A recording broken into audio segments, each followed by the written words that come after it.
Ya, oke guys. Assalamualaikum. Balik lagi ya guys dengan Jaki hari ini tanggal 1 Oktober pukul 21:40 guys ya. Tapi kalau lu nonton video ini mungkin lu nonton di tanggal 2 Oktober pagi hari guys. Nah, jadi gue pernah mengupdate video ya guys ya. Mengupdate video kaitannya dengan jumlah investor kita yang bertumbuh. Investor pasar modal ya. Pasar modal itu berarti ya ada pasar modal, ada reksadana, ada saham dan surat berharga lainnya, ada SBN ya. Nah, surat berharga negara. Nah, itu jumlahnya makin ke sini makin meningkat. Ini bisa positif, bisa negatif. Positifnya adalah makin banyak orang yang melek literasi. Negatifnya adalah sepertinya orang-orang mulai males ya membuka lapangan kerja di sektor real. Jadi maunya mendapatkan uang di instrumen yang aman dan nyaman bagi mereka aja. Mereka mendapatkan pemasukan pasif ya, malas membuka usaha, malas membuka lapangan kerja. Kalau malas membuka lapangan kerja, yang kelas menengah ini bukan yang kelas menengah, yang kelas bawah ini nggak akan bisa ada jembatan. Alhasil yang kelas bawah itu nggak akan bisa naik tingkat. Dan kekhawatiran gue terjadi guys ya. Jadi eh, apa yang negatif itu kalau gue lihat dan kalau gue bandingkan dengan apa yang ada di sekitar kita ya atau yang ada di sekitar gue terjadi. Jadi gini, dalam laporan World Bank ya, kelas menengah itu memiliki pengeluaran 1 sampai 6 juta per bulan, 1,2 sampai 6 juta per bulan. Calon kelas menengah, ingat guys, ini masih calon, jadi belum masuk ke kelas menengah. Calon kelas menengah memiliki pengeluaran 532.000 sampai 1,2 juta per bulan. Artinya yang kelas menengah 1,2 sampai 6 juta per bulan diukur dari pengeluaran ya guys ya. Calon kelas menengah, berarti ini di bawahnya kelas menengah nih, memiliki pengeluaran 532.000 sampai 1,2 juta per bulan. Kelas rentan itu memiliki pengeluaran 354 sampai 532.000 per bulan. Nah, kalau berdasarkan data World Bank atau laporan World Bank ini, silahkan lu cek masing-masing diri lu sendiri. Lu masuk ke dalam kelas mana? Ya, kalau gue sih terus terang, gue masuk ke dalam kelas ini nih. Nih, yang kelas menengah ini. Nah, berdasarkan informasi dari Badan Pusat Statistik, ya, warga kelas menengah itu ada di angka 17%, artinya sekitar 47 juta jiwa, ya. Jadi kalau 17% ya diukur dari total penduduk Indonesia yang lebih dari 270 juta penduduk itu.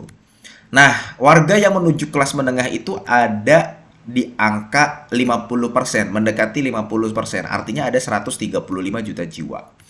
Jumlah warga negara Republik Indonesia ada 270 juta jiwa. Oke, jadi lu udah dapat gambarannya ya guys ya. Nah, ini Airlangga juga menyampaikan kelas menengah atau kelompok middle class berperan penting bagi Indonesia. Warga kelas menengah merupakan motor penggerak tanah air.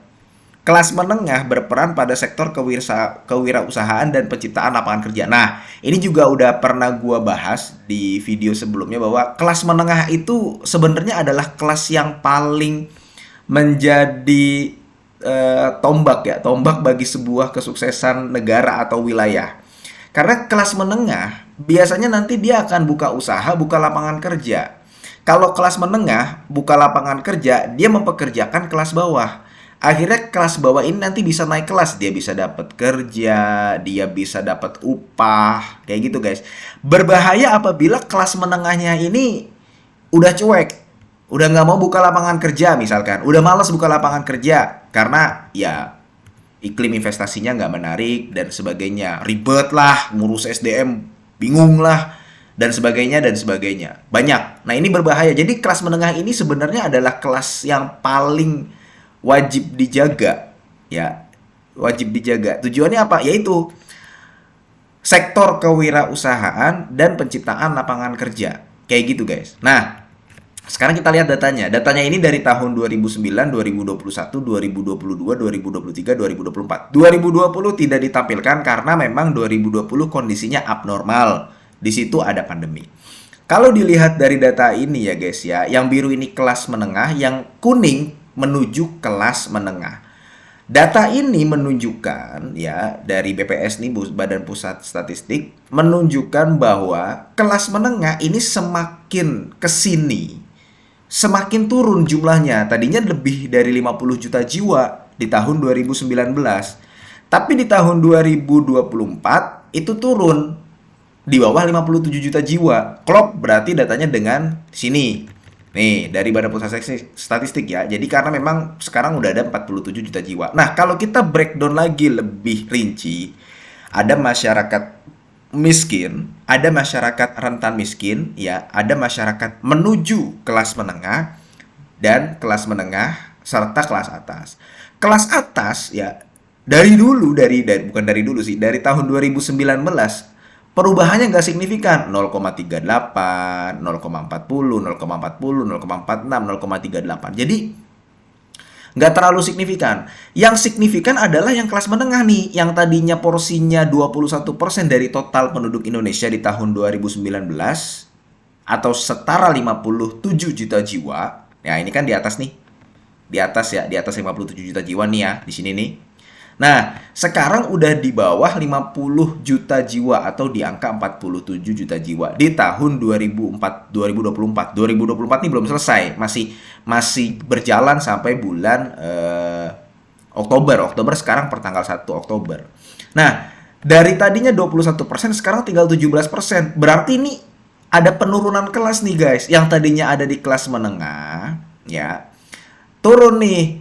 Cuman kalau kita lihat di menuju kelas menengah, nah, yang tadinya 48%, sekarang 49%, malah meningkat. Nah, berarti ini ada keanehan nih guys. Yang di sini turun. Harusnya kan kalau misalkan turun satu step, yang di sini naik. Tapi naiknya nggak signifikan guys. Tadinya 48% jadi 49%. Oh, ternyata kalau kita lihat ke bawah lagi, ada penambahan yang rentan miskin guys. Yang tadinya 20% di tahun 2019, sekarang di tahun 2024 jadi 24%. Jadi jumlahnya makin banyak nih guys. Tadinya 50 juta jiwa, 54 juta jiwa, sekarang jadi 67 juta jiwa. Jadi yang kelas menengah turun ke menuju kelas menengah. Dari yang menuju kelas menengah turun lebih banyak lagi ke yang rentan miskin. Nah, itu guys jawabannya. Makanya yang kelas atas ya, kelas atas juga nggak terlalu ini ya, nggak terlalu perubahannya nggak terlalu signifikan. Tapi yang penurunan paling signifikan, perubahannya paling signifikan itu yang di sini nih guys. Ini bisa 4% nih. Dari 21% ke 17%. Yang sini rentan miskin dari tadinya 20% menjadi 24%. Nah, kondisi begini sebenarnya bahaya guys. Buat Indonesia ya guys ya. Buat Indonesia bahaya karena kenapa? Orang makin banyak masuk ke golongan rentan miskin. Sedangkan yang kelas menengahnya itu ada di angka 17%. Berkurang juga. Kayak begitu. Jadi ini semakin ya ini menjadi alarm sebenarnya. Nah, sedangkan kalau kita lihat ya info dari Badan Pusat Statistik, penurunan kelas menengah ini informasinya karena efek pandemi ya. Cuman ada yang agak anomali guys. Yang agak anomali apa? Ada informasi bahwa nilai transaksi kripto sepanjang Januari sampai Agustus 2024 meningkat 354%. Nah, transaksi kripto ini nggak mungkin guys orang-orang miskin ya, orang-orang yang paling sini nih, ini punya akses. Kalau memang punya nggak banyak pasti yang punya akses ke sini ya. Sebaliknya ya, bukan sebaliknya. Kan kripto naik nih 354%. Ini berarti kalau dibandingkan dengan tahun 2023 dari Januari sampai Agustus ya guys ya. Dan kita juga tahu bahwa untuk nilai transaksi atau jumlah investor yang ada di bursa efek yang terdata itu meningkat juga guys. Nah ini guys, yang tadinya ada, kita ngomongin saham dulu ya. Yang saham itu yang tadinya di angka 5,2 juta orang ya, sekarang ada di angka 5,9 juta. Jadi ini akhirnya kalau gue lihat ya guys ya, lah di sini kan ada jumlah penduduk berdasarkan dengan pengeluaran, ya kan, pengeluaran yang 1,2 sampai 6 juta per bulan itu menengah ya. Kemudian di sini jumlah investornya bertambah nih guys. Nah kalau gue sih melihatnya gini guys, orang kelas menengah ya, makin males ngeluarin duit, makin males ngeluarin duit, makin males membelanjakan uang, ya, makin males membelanjakan uang, tapi malah menempatkan uangnya di instrumen-instrumen seperti ini, pasar modal, kemudian reksadana, saham, surat berharga lainnya, dan SBR. Faktornya yang pernah gue bahas di video sebelumnya dan yang tadi gue sampaikan macam-macam. Ada yang udahlah, daripada gue ngurusin orang, mendingan gue taruh aja di saham. Daripada gue buka bisnis ini, kemudian nanti direcokin sama pihak ini, pihak itu, pihak ono.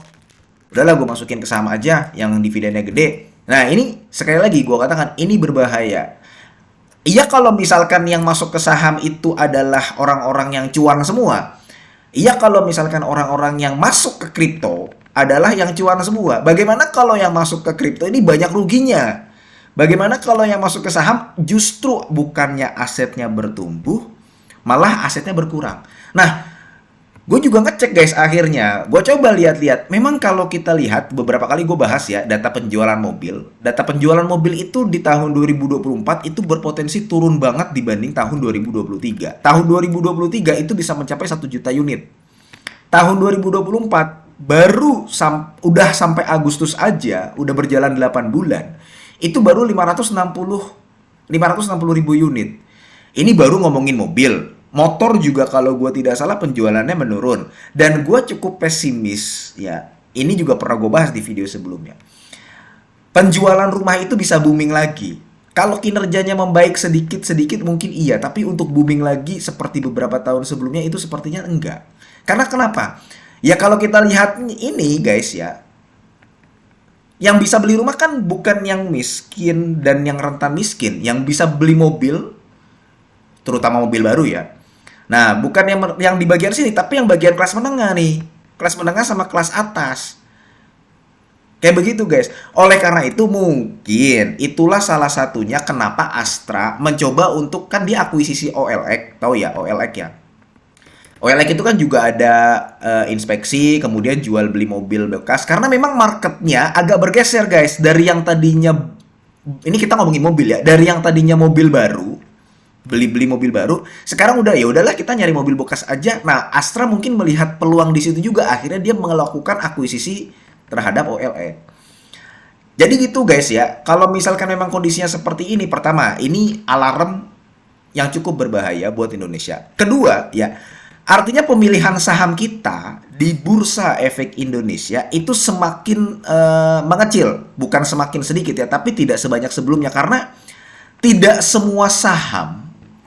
Ini poin kedua nih, tidak semua saham akhirnya memiliki prospek yang cerah, terutama saham-saham yang produknya adalah pengeluaran sekunder, kebutuhan sekunder bagi orang-orang.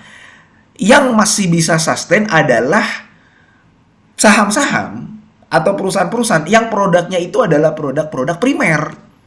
Karena kalau produk primer kan orang nggak mungkin mengurangi pengeluaran. Ya kayak makanan, beras gitu ya, minuman air putih. Nggak mungkin dia di rem pengeluarannya. Tapi orang itu bisa loh ngerem untuk beli mobil, beli rumah, beli motor, dan sebagainya. Energi juga nggak mungkin direm. Kebutuhan gas, kebutuhan listrik nggak mungkin direm.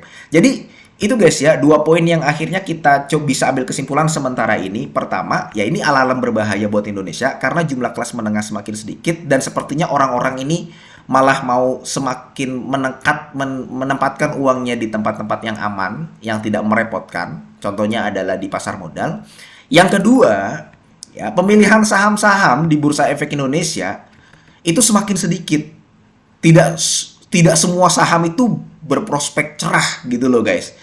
Terutama saham-saham yang produknya adalah kebutuhan sekunder. Justru kita udah mulai harus filterisasi saham-saham yang kebutuhannya kebutuhan primer. Dan mungkin ini juga yang menjelaskan investor-investor, ya investor-investor gede atau bahkan pemain-pemain pasar modal di Indonesia kabur ke US. Kan sekarang banyak tuh influencer-influencer yang coba masuk ke pasar US karena pemilihan saham di Indonesia ini sudah semakin terbatas. Kayak gitu guys ya. Oke, mudah-mudahan video ini bermanfaat dan semoga lu sehat selalu sehingga kita bisa bertemu kembali di video-video selanjutnya. Ini bukan ajakan jual beli. Gua akhiri, wassalamualaikum warahmatullahi wabarakatuh.